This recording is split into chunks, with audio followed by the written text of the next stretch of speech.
Voltamos então, meus queridos alunos. Bem, nós vimos então que os Ixos e os hebreus tornaram-se então cativos na terra do Egito, né? Tornaram-se escravos e ali eles viveram por 400 anos.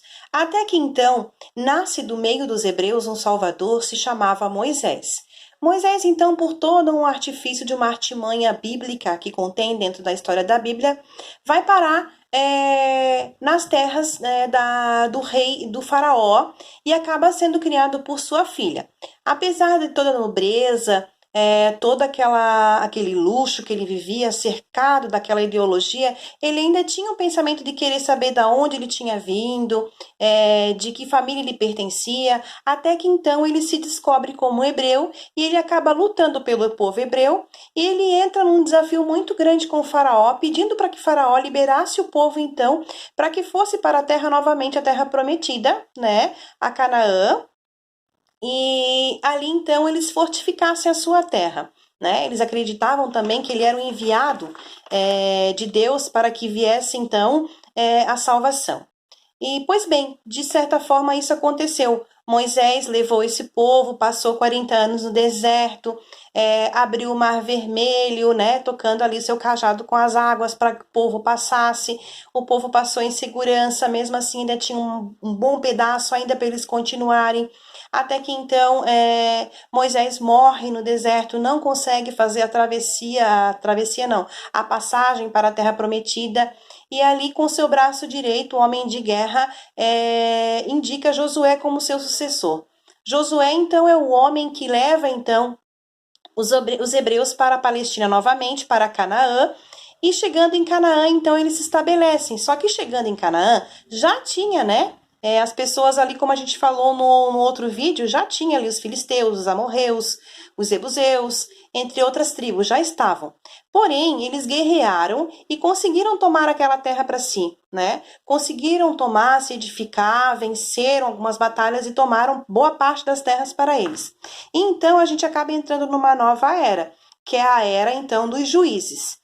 Nessa organização social, esses homens de guerra que tomavam conta, ou seja, da parte da religião, ou da parte dos homens de guerra, ou da parte da estrutura social, eles eram chamados de juízes, né? Foi estabelecido, então, através desses juízes foram estabelecidos tribos. E com essas tribos, esses juízes eram os que comandavam. Quem eram esses juízes, os homens responsáveis pela proteção do povo hebreu? Era Samuel, era Sansão, era Eli, né? E o mais importante da parte da religião seria Samuel, da força de exército, Sansão. E os outros eram da parte de organização mesmo de estratégias de guerra, junto com Sansão. Porém, até mesmo o nosso livro didático cita mais alguns.